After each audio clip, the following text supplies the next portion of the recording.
qaamni saalaa dhiiraa tokko qaama shamarranii hedduu yoo seenu akkam ta'a? Qaamni saalaa dhiiraa yommuu keessa seenu wanta harkifamuuf qaama waan ta'e wanta haphii naannoo qaama saalaa gugee jiru waan jiruuf wanti haphii qaama saalaa naannoo qaama saalaa gugee jiru waan jiruuf ni harkifama. Yeroo sana ni citaa jechuudha. Garuu guyyaa tokko wal qunnamtii saalaa yeroo goonutti qaamni saala keessa seeneera gooneera garuu hin dhiigne.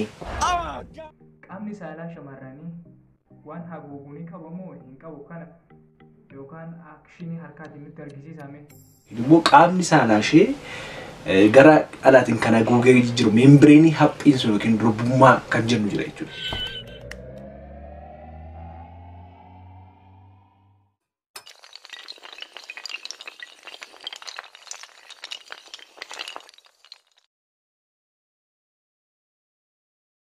Ashama harkuuni kabajamtoota fi jaalatamtoota ilmaan Oromoo jaalallee kan nuti raammadde bakkuma isin jirtan isin haa ga'u har'aa mootuu nama jabaa yookaan mootuu nama beekamaa Dr. Naafi Agiituu kan abbaa cabsaa qabadde isinii dhufee abbaa cabsaa waliin waa'ee fayyaa yookaan immoo waa'ee wal qunnamtii saalaa akkasumas waa'ee garagaraa wajjin haa qophii kana immoo akka itti baattan abdii isinirraa qaba asumaan gara qophii kanatti isin dabarsaa nagaa keessanaa turaa. Yoo yaa akkam jirtu kabajamtoota hordoftoota keenya. Doktor baga nagaan dhuftan isinis baga jiraatanii. Okay doktor sagantaan kun sagantaa maaliiti? Sagantaan kun sagantaa fayyaa. Okay doktor tiif hordoftoota keenya kanatti nu ibsi. Sagantaa keenya keessattis gaaffii dhaggeeffattoota keenya irraa nu ga'e ilaallee. Okay gaaffiin kun gaaffii nama meeqaati doktor? Kun gaaffii namoota maraas ta'uu danda'a waan ta'eef. Okay doktor gaaffii isin gaafatan gaaffii maaliiti? Gaaffin kuni gaaffin na gaafatame maal seetanii? Okay doctor. Galgala eenyutu isin bilbile? Intala tokko naa bilbilee. Okay doctor. Intala wayii naa bilbilee maal isin jetti? Maallaan jetti waggaa 5 guutuu jaalallee taanee wajjiniin jiraannee. Guutuu jaalallee taanee wajjin jiraan achi boodoo.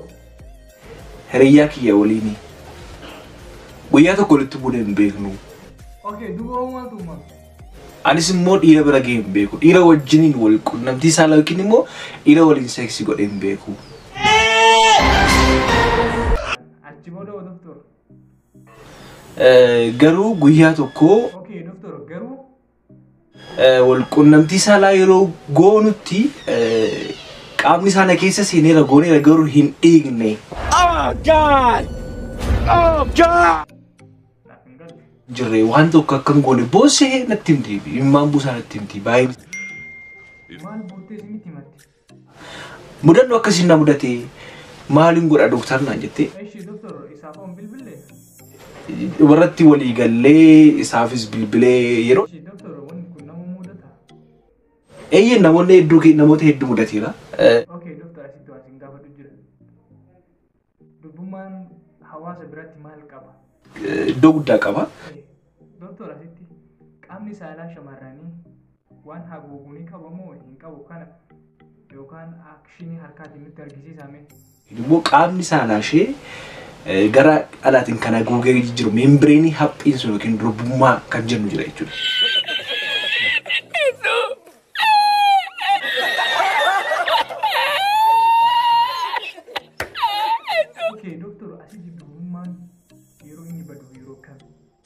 Akkuma beekamu durbummaan baay'inaan yeroo wal qunnamtii saalaatti kan badu. Qaamni saalaa dhiiraa tokko qaama shamarranii hedduu yoo seenu akkam ta'a?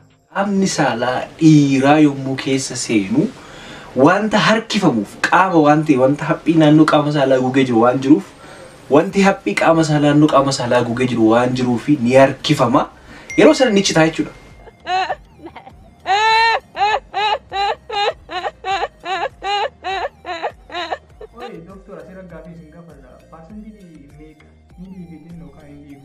Parsantii 100 guutuu dhiiga jechuun dandeenya. Shamarran durbummaa qabaatanii kan hin dhiigne muraasni jiru. Okay, doktor asitti hoo hundi ni dhiiga jechuu dandeenya? Hunduu hin dhiigu. Nama hunda irratti moo namoota muraasa irratti hin mul'ata? moo hin mul'atu doktor? Namoota muraasa irratti mul'ata wanti kun waan ta'eef Doktor, jaalallee biraa hoo dhaamsa akkam qabdaa? amma jaalalleewwan hin mul'in turtan wantoonni akkasii nama mudachuu danda'a. Ani doktor warra si daawwatuuf illee warra nu daawwatu kana naaf sillee daawwataa jiru kanaafuu dhaamsa hoo qabdaa? Asumaan itti dhaame. Shamarranis ta'e sagantaa keenya kan hordofaa jirtan dhiironnis jiraachuu dandeessu waa'een keessan. Tarii jaalallee keessan irratti sin mudachuu danda'a. Okay, doktor, durbummaan xiqqoo ni dhiiga. Durbummaan xiqqoo ni dhiiga. Kan nama hundaati moo? Kanaaf kan nama hundumaa hin dhiiga jechuu hin dandeenyu. Okay, ani shamarran tokko tokko moo doktor? Shamarran baay'eedha. Irra rakkoon xiinsammuu hamaa irra ga'ee kan jiran namoonni baay'een jiraachuu danda'u. Doktor, waa'ee kana namoota meeqa sin gaafatee ture? Namoota lama ayitiin kanaan duras gaafatameen ture gaaffii kana. Okay, doktor, gabaabumatti waan jiru nutti himame. Wanti jiru kana fakkaata. Gama saayinsii fayyaati wanti jiru kana fakkaata. Dhumarratti maal jettaan dhaamsa ni qabdaa? Obsaan turtanii hanga xumuraatti waan nu hordoftaniif fayyaan dhabedhaan isin jedha. Subscribe gochuun dagatinaa yoo jaallattani. Atilee doktor waa'ee nu waliin turtee yaada kanaan nu ibsuu keessatti galatoomii siin jenna baay'ee ulfaatu siin jenna galatoomii turtii biraatti naga walitti dhufnutti warroonni yuutuubii kiyya afaan hawwataatan subscribe gochuu hin irraanfatinaa haga paartii tuutiin walitti dhufnutti akka itti bohaartan immoo abdii isin qaba nageenya sanaa tura hedduu siin jaalladha hundi keessa.